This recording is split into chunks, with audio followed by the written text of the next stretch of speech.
Brown Dust 2. I actually quite like this game. Now, I don't cover it as much as I do for something like ZZZ or even HSR and the like, but I do believe Brown Dust 2 is a perfectly fine game. I think it's a fun game. I don't play it actively, not nearly as much as I play everything else. But I do enjoy the time I do spend with the game. I just think its biggest downside is perhaps characterization.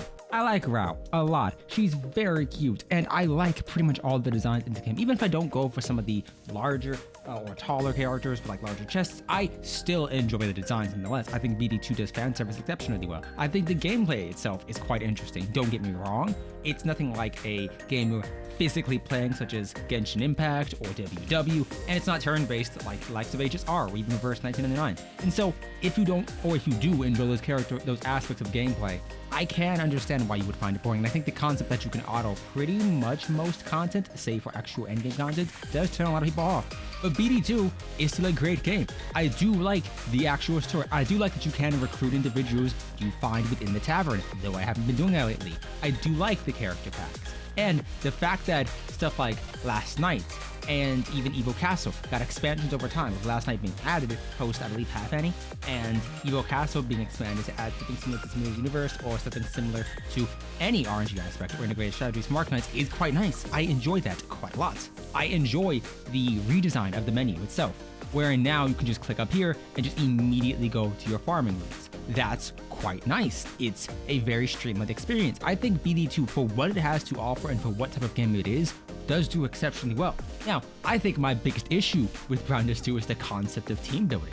But hey, that's more of a personal issue because a smaller game means less guides, means less information, means that the more likely you are to get into the game, the more likely you are to be confused by its mechanics. I pulled for +5 Yuri because she's one of my favorite characters. The same thing happened with Eris, the same thing happened with Rao. Now, I am incredibly used to Hoyo games. I'm incredibly used to what the gacha experience is like there. Yeah, that's not here. I don't play actively and I have like 500 pulls accumulated. I spent 100 to go from one copy of Yuri to maxed out, basically the C6 equivalent of Yuri, and it's great. It's wonderful. The game is very generous. The game itself adds a bunch of brand new characters, a lot of which are tossed into standard banner. There is a crafting system. It is kind of bad because it is a little bit RNG, but it's not bad enough to where I'm like, yeah, I hate it. It's not nearly as bad as the artifact system in other gachas. It's not nearly as grindy as something like Nikkei's equipment gacha. Overall, I think BD2 offers a very fun experience with little investment and little money required to get there. It's not necessarily as grindy as some of the more popular gachas I've played before or even the games I featured on this channel. Now, my issue is, characterization wise, for the events of like collab characters, they don't feel that impactful and you don't get to know enough about them. Even if we're looking at the costumes themselves and we're looking at, oh, here are the lines they have.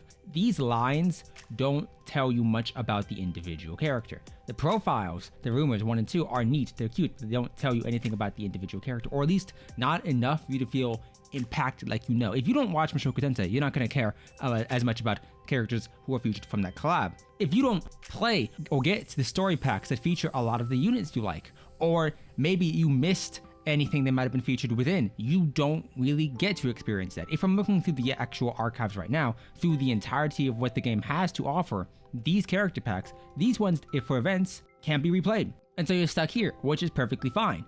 But if I'm considering the collab units, if I'm considering, units that maybe got an event previously, yeah, I'm not replaying those. I have to wait for an event rerun, which is understandable. But if I'm just interested within the story, what happened, hey, what was experienced, I have to eventually wait for, hey, the summer event rerun or winter's rerun.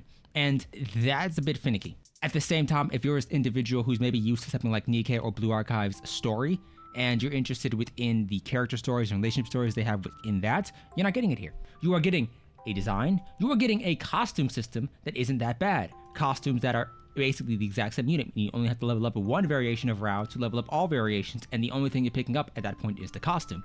That is nice, but there is no relationship story. And I know they were experimenting and discussing that later on, or earlier, I suppose, but the difference is, as of right now, you don't have any MC to attach yourself to, and you also don't technically have any way to interact with the characters you legitimately enjoy. And that can be a bit of a turnoff for a lot of individuals, especially if you do like those interactions, especially if you do grow attached to a character. You're basically stuck with what is there, whether that's surface level or not. Now, does it detract from the experience of BD2? No, not in any capacity. I do believe BD2 is still a fun game. I still believe it's very generous. I wholeheartedly believe the heavy generosity and heavy, basically updates and quality of life that BD2 has made me arbitrarily view games or view studios like Hoyoverse a bit worse by comparison, because BD2 earns decent money. But it also, even though it earns significantly less, does a lot more with the revenue that it has, whether that be by adding new mechanics, whether that be by improving the game, whether that be by just giving more pulls. There is stuff that goes on the other servers that you just get random rewards for sometimes. Oh, here's a 10 pull, here's 40 pulls, good luck. And it's nice. I just wish it had more. BD2 has Last Night, which is basically your big boss fight. Mirror Wars, which is PvP. You can auto PvP and leave it on in the background. Evil Castle, which is your abyss. This is just growth. This is where you farm out your credits, your currency basically, your XP materials, your elemental materials to allow you to invest within a character's costume. And then Brawl is basically, it's a Last Night. You come in here, you look at all the characters you have, and you arrange them within a certain order up to a maximum of 20 characters, and you see how much damage you can deal on the boss. As you see, 430 million is somebody else's score. I am not reaching 430 million. But this incentivizes you to, at least to a degree, build as many characters as you can to fulfill this, slot. And this passive bonus is determined by the costumes you own. So in this way, you'd ideally want to build out 20 characters, or at least have a decent chunk of buffers, because within this context, within Last Night specifically, your buffs are halved, I believe. So you do have an incentive to build maybe 2 crit buffers and so on. Overall, I'd say play BD2. I'd actually say I recommend BD2. I actually have a room in BD2 with the characters I like. Don't get me wrong, there's no point and it's very dark and I do wish you could expand it out, but for now, it's fine. I just wish, hey, maybe you could the cafe in BA has a little bit more characterization. The Island in Reverse is kind of bad, never mind. Actually, what other gachas do have systems like that? Aether Gazer has the restaurant and the lounge. I actually think that's quite nice too.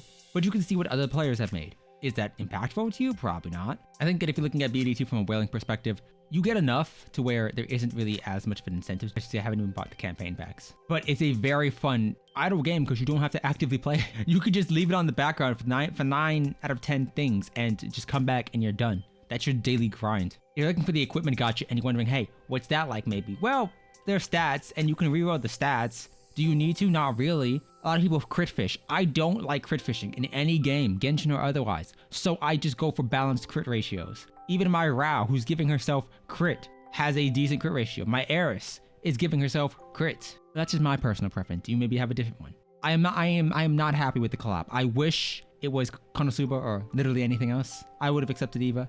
But hey, it's fine. I won't be going for any units there, so I'm perfectly fine with maxing out the units I do have and pulling more copies of them if necessary. But maybe you do. And if you do play BD2, give me your thoughts down below. If you do play BD2 and have played BD2 and maybe have issues with BD2, say that as well. Either way, I'll see you next time, and goodbye.